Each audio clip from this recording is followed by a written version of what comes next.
All right, welcome back to our channel. Now, this 1956 two-door Customline looks to have been purchased in 1959. This car has been in the family for 64 years. My great-grandfather bought it, and it's been here on the farm in Northeast Mississippi for a while. And then it looks like it was sold to my grandfather, and the car sat in a truck shed for a while, and then it was sold to my dad, and then the car underwent a econo paint job out of Memphis and held up pretty good, I suppose, for a $99 Earl Scheib paint job. Then it sat, and I'm guessing somewhere in the early 90s, it drove right into the shop and sat there for, between 20 and 30 years. And by the time I came to get it, I guess there was enough moisture in the shop so that things just started rusting together, so the brakes were locked up, and I destroyed 3 of those to get the car to move.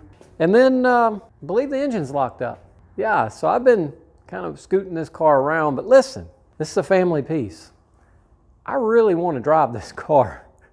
So I thought it might be good to bring you along with me. You might remember, if you've seen the Landmark 56 videos, that we took the tires off of it. They were still holding there, looking great. These rims, can you believe? Look at the inside of these rims. Painted. They're not all rusted up. These steel wheels look great.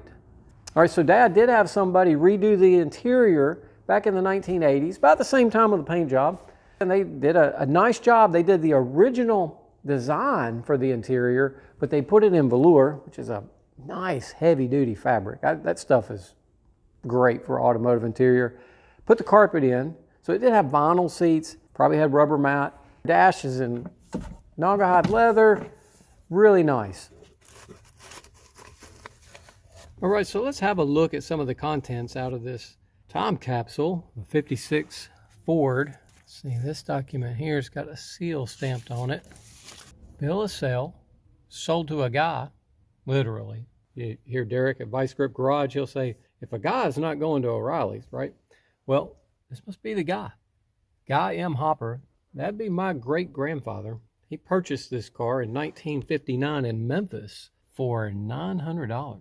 Trade-in allowance $300 on what looks like a 1950 Plymouth. Looks like 4 check to me, but we'll call it 4-door. Cash on delivery of $600, total down payment $900. So he bought this car for $600 plus trade. All right, let's move on. What else we have here? A fisherman is a jerk at one end of the line waiting for a jerk at the other end. My great-grandfather loved to fish. What else? Fishing pox. Warning, fishing pox. And I will leave the rest for you to read, actually. Y'all need to vote for RT Easley for Justice of the Peace. MTRFV FOJP, some type of clue. Put down there in the comments if you know what the rest of the clue is, or if you know what MTRFV FOJP is. All right, what else do we have here? Southern Farm Bureau Casualty Insurance out of Jackson, Mississippi. Palmer Jones Auto Service. It's so old, the ink or pencil is missing. Fishing license, of course. It'll cost you $1 to get a fishing license in 1960. Looks like this one expires in 61. And of all things, June of 61. Check this one out. Ford car papers from a finance company to a guy. Dated 1959. You know, just fillet the envelope because that's what you can do with that envelope. Bill of sale in 76 to Nathan Hopper. That'd be my grandfather. So he purchased it for $1. But this is a valuable car, y'all. Cool stuff.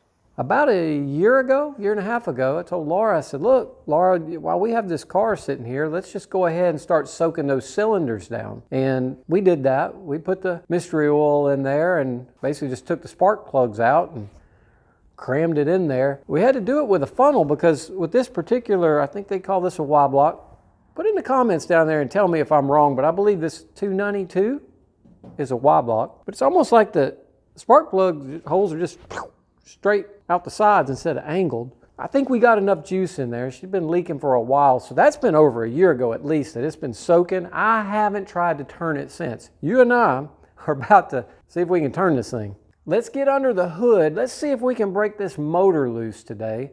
That'll be the first step and reviving this 1956 two-door Customline. All right, so in 1956, Ford had several different engine displacements for these rods. This would be the intermediate model, the Customline. It wasn't the main line, I think was the economy model, and of course the Crown Victoria was the creme de la creme, but this one was right in between, and I think they had a, let's see if I've got this right, the Thunderbird 312 motor, a big V8 found in the Crown Victorias. This, I'm pretty sure, is the basic 292. Now, don't get too distracted. This obviously didn't come on the car.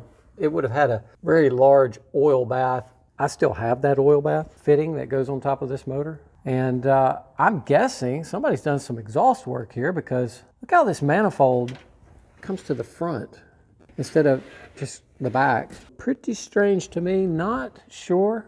If you know, please put in the comments below whether that is stock. Obviously the manifold is stock, but I just can't make sense of why that pipe would come towards the front instead of just drop right down into that cavity there and going straight back. But you can see this one's welded here, steel piping, and then it goes down and under the car. On this side, someone's eliminated that nice little feature. And I don't think that happened at Ford. It looks like it's been cut, and then a pipe was run down the back. Let's see if I can show you that. And underneath, right? So I don't have a clue what is going on with this. I'm guessing these pipes might have looped around and connected across the front, or this one, no. Oh, wait, we got a clue. What is that right there? It's an alternator. Okay, so this car has been converted to a 12-volt system. It was originally a 6-volt system. It's been converted to a 12-volt system, and that would explain, look guys, I'm guessing right here as I record, kind of thinking out loud, that must be why that pipe was cut off, because it probably did circle, come back down, but maybe the generator allowed for that and the alternator doesn't. Some of you out there are going to know in the comments, tell me, did that pipe loop down the front like this side, or did they loop over and connect? Was the generator located somewhere else? And is it likely that the addition or removal of the generator and the addition of the alternator caused this ugly manifold work? Next, battery tray is rotted out. I mean, straight to the bottom. Hello, rim. So that's had some acid or something eating away there. It doesn't seem to be too bad on the inner body, just the tray itself. So something we'll have to address. Check out this brake system. Guys, really, let's say that I do go and leave this motor in. Let's say that we keep it stock. Honestly, that's got to be upgraded, right? I mean, really? That is so puny, and I think it's probably one of the greatest advancements in the history of automobiles to go from drum brakes to disc brakes. I can't imagine that you disagree with me, but if you do, please put it in the comments below. All right. Hey, let's get started, see if we can turn this motor over by hand. All right, so quick time out. If you like this type of content, please like and subscribe. And if you know someone else who would appreciate it, please share the video out to them. All right, so it is the dead of winter here in Northeast Mississippi. And I gotta tell you, I don't like it. Not a fan of winter at all. Nose runs, hands hurt, business slows down at the lot. But it does give us an opportunity to get here inside the shop and see if we can get this motor turned over. All right, so I just double checked. We do have the car in neutral. So let's start by just turning this fan. Oh, fan's turning. The belt is not. Let me see if I can pull the belt and the fan. Nope. All right. That means we're going to have to put a wrench on the crank pulley down here. Got my Pittsburgh Harbor Freight lifetime warranty sockets here. Start with this 1 1/8. It's getting colder and colder. Put my coat on. I'm thinking it's a lot smaller than this. It's much smaller. Let's see here. I'm gonna drop down to a 15/16. Let's see if that does it. Still swimming. Let's try 3/4. Too small. Man, I don't know. Do you think 7/8 will do it? Let's see if a 7/8 will do it. Here's what I do know. It ain't metric. It's gonna be a standard size. 7/8 is close, but not close enough. What about a 13/16? Let's see if 13/16 is gonna be the money. Ha ha ha. Those of you that have been yelling at me, 13/16. You were right. Let's put her back on. All right. We got a little something there. Fan is completely in my way. And I don't know that anything can be done about it. Y'all know what that means, don't you? Yep. I think we're about to take this apart. Wait a second. Wait a second. Did I just get a turn? I'll be jiggered. She just turned. I thought for sure I was going to fight that thing. Wait. What's turning? Let's see here. No, yeah, it's turning. It's the fan that's not turning. But that's okay. We got about a 1/4 turn there. I'm watching the timing indicator. My pulley's turning. Guys, this is good. This is real good. All right, let's do this. Let's go ahead and take this out. Hopefully without tearing up our radiator. I mean, it's not like the juice going over everywhere is going to be a problem anyway. Let's go ahead. Let's take all this out. We'll get right in there, get right on this motor. We'll see what we can get going.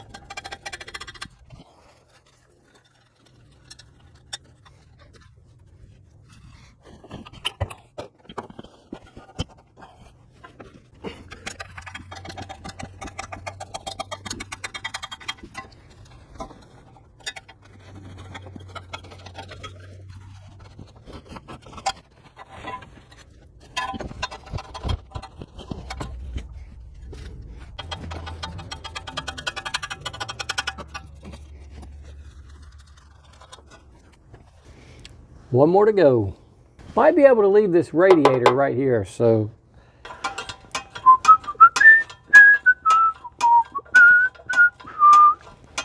Oh,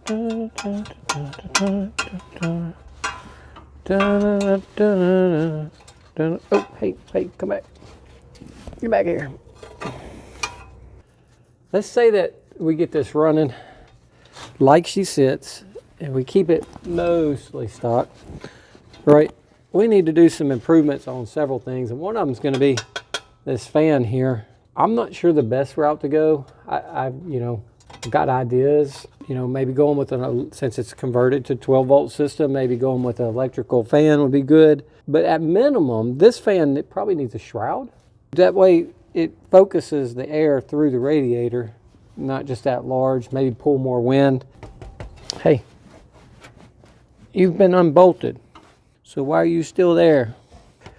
You haven't been off in so long, you don't know what it's like. Come on. She don't want to come off, y'all. I know this is for interior parts. I've broken several of them. That's how I know. But it's all that's in front of me at the moment, so I'm going to give it a whack and try not to hit this radiator. Well, we got progress. We're having progressage. Come on. You can do it. Oh, don't hit the radiator. Come it. Ta-da! One X fan. So it looks like the fan belt here is just rolling around the fan, hence the term fan belt. It's also called a V belt, and goes around the alternator and around the crank pulley. I'm thinking seriously of taking that off too. Not quite sure where to go next here, y'all. Thinking I'm wanting to take this belt off. She's a little loose. If I just go forward with the pulley. Don't hit the radiator. Doggone ya. Alright, that was easy enough. Got her pulley off. Keep her nuts and bolts together so we can find them next time. Because I spend way too much time looking for stuff. So here, let's get this belt off. So, does that look like it's been there a while?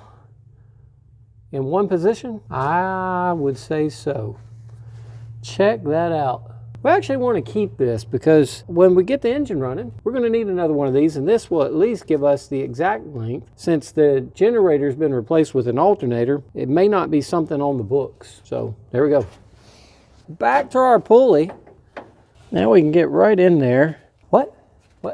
You can't see? I just took the fan out. You still can't see? Hang on a minute. Let me go over there where you are. Let's see what you see. Tell you what, let's move it a little more like that. Let's see if that helps you. Hey, this is in the way. Get out the old Spyderco.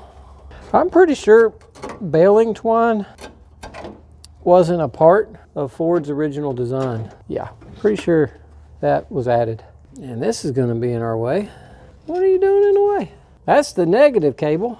That's what Derek at Vice Grip Garage calls the sag cable. And the reason I know it's the negative is it's bolted right to the front of the car here, and it's bolted to the block there, so it's acting as a ground, and then I guess it just grounds to the battery. I think we'll be changing that out for a black one. Let's free her up.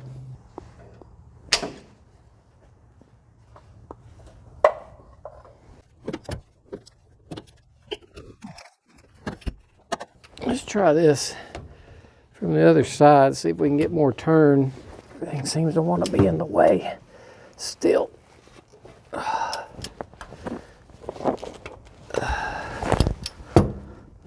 Yeah, that little grind there.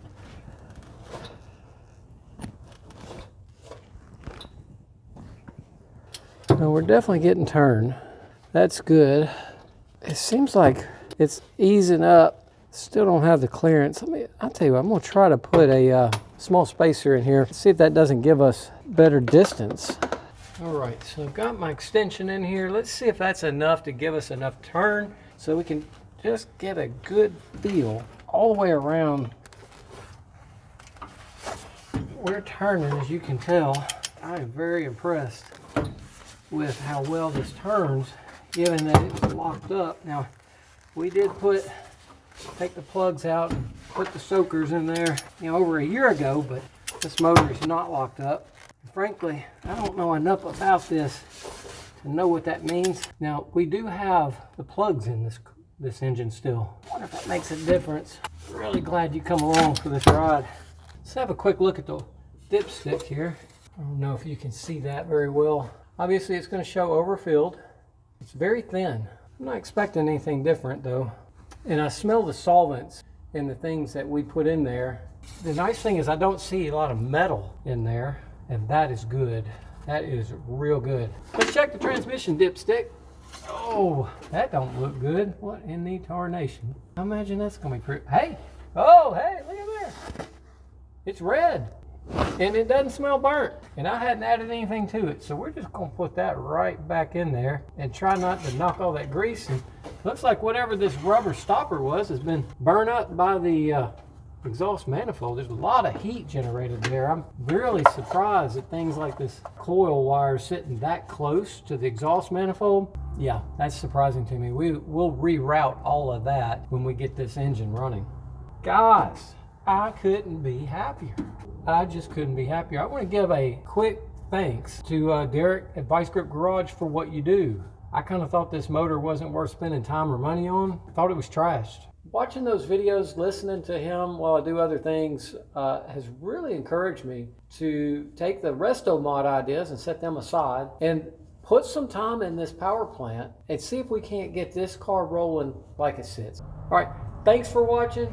Quick shout out to Derek at Vice Grip Garage. Really good work you do, and you have completely given me a 180 from a resto mod project here to a stock revival project. And I'm pretty excited because that path gets this car on the road faster. If you're not familiar with them, you can see them in our linked channels and or just in the description below. Hey, thanks for watching. Have a great day.